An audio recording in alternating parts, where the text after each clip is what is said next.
का regulating act. इस act को 1773 में ब्रिटिश संसद द्वारा पास किया गया तथा 1774 में इसे लागू किया गया। इस अधिनियम के प्रावधान के तहत कोड ऑफ डायरेक्टर का कार्यकाल 1 वर्ष से 4 वर्ष कर दिया गया। ठीक है। फोर्ट विलियम प्रेसिडेंसी बंगाल के प्रशासक को अब अंग्रेजी क्षेत्रों का गवर्नर जनरल कहा जाने लगा तथा इसके सहयोग के लिए 4 सदस्यों की एक कार्यकारिणी बनाई गई, जिसे नियम बनाने तथा अध्यादेश पारित करने की शक्ति प्रदान की गई। गवर्नर जनरल को अपने काउंसिल के विरुद्ध कार्य करने का अधिकार नहीं था। कलकत्ता में एक सुप्रीम कोर्ट की स्थापना की गई। तो सबसे पहले सुप्रीम कोर्ट की स्थापना कहाँ की गई? तो कलकत्ता आ जाता है। ठीक है। कर्मचारियों का निजी व्यापार प्रतिबंधित कर दिया गया। 1774 का पिट्स इंडिया एक्ट। इस एक्ट के विवाद को लेकर ब्रिटेन में लॉर्ड नॉर्थ तथा फॉक्स की मिलीजुली सरकार को त्यागपत्र देना पड़ा था। यह पहला और अंतिम अवसर था जब किसी भारतीय मामलों पर ब्रिटिश सरकार गिर गई थी। इस अधिनियम के मुख्य प्रावधान: द्वैत शासन की स्थापना,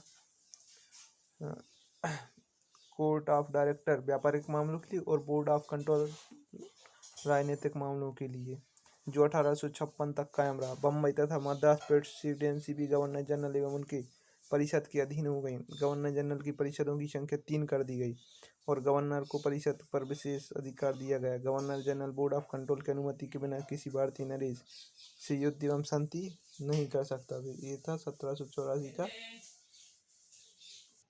1786 का चार्टर एक्ट। एक्ट कॉर्नवालिस को भारत लाने के उद्देश्य से लाया गया।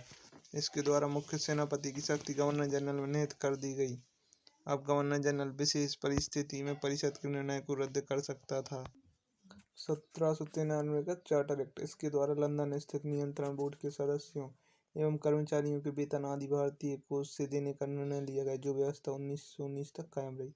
अब सबसे महत्वपूर्ण है 1813 का चार्टर एक्ट। इस एक्ट के मुख्य प्रावधान: कंपनी के व्यापारिक एकाधिकार, जो मोनोपोली थी, उनको समाप्त कर दिया गया, किंतु उसके चीन तथा चाय का व्यापार का एकाधिकार कायम रहा।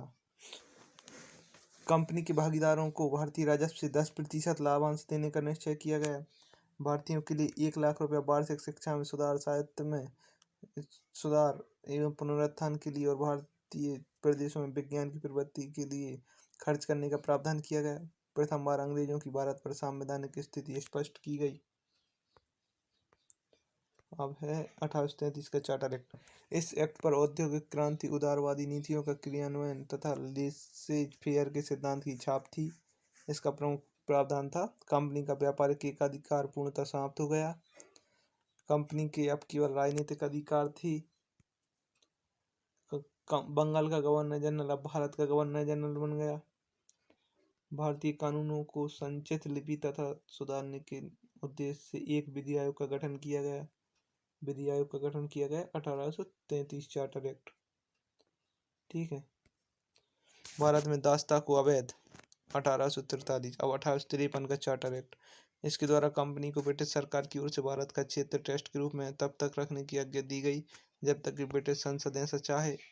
दूसरा, विधि सदस्य अब गवर्नर जनरल का काउंसिल का पूर्ण। 1909 का भारतीय परिषद अधिनियम। पहला, मुसलमानों के लिए पृथक मताधिकार एवं पृथक निर्वाचन क्षेत्रों की स्थापना। दूसरा, भारतीयों को विधि निर्माण या प्रशासन दोनों में प्रतिनिधित्व प्रदान किया गया। तीसरा, केंद्रीय एवं प्रांतीय परिषद के सदस्य बजट पर बहस कर सकते थे और अनुपूरक प्रश्न पूछ सकते थे। चौथा, केंद्रीय व प्रांतीय कार्यकारिणी परिषद में एक भारतीय सदस्य नियुक्त हुए। प्रतिक्रिया: के.एम. मुंशी। इन्होंने उभरते हुए प्रजातंत्र को मार डाला। मजूमदार ने क्या कहा? यह सुधार केवल चंद्रमा की चांदनी के समान है। 1909 का भारत शासन अधिनियम, जिसे क्या कहते हैं? Montagu Chelmsford. पहला, इसमें पहली बार उत्तरदायी शासन शब्दों का स्पष्ट प्रयोग किया गया। प्रत्यक्ष निर्वाचन प्रणाली लागू की गई। सिखों, यूरोपियों, एंग्लो इंडियन एवं भारतीय ईसाई को पृथक प्रतिनिधित्व प्रदान किया गया। केंद्र में 2 सदनीय व्यवस्था की गई। पहला, राज्य परिषद और दूसरा, केंद्रीय विधानसभा। केंद्रीय विधानसभा का कार्यकाल 3 वर्ष का था, जिसे वायसराय बढ़ा भी सकता था। बजट पर बहस तो हो सकती थी, किंतु उस पर मतदान का एक अधिकार नहीं था। भारतीय कार्य की देखभाल के लिए एक नया अधिकारी भारतीय उच्चायुक्त नियुक्त किया गया। प्रांतों में द्वैत शासन की स्थापना हुई, पहला आरक्षित एवं दूसरा हस्तांतरित। ठीक है। सभी विषयों को केंद्र तथा प्रांतों में बांटा गया। केंद्रीय विषय विदेश मामले, रक्षा, डाक, तार, सार्वजनिक ऋण आदि। प्रांतीय विषय स्थानीय स्वशासन, शिक्षा, चिकित्सा, भूमि, जल संभरण, अकाल सहायता, कृषि आदि। नव प्रांतों में द्वैत प्रणाली 1 अप्रैल 1921 को लागू की गई।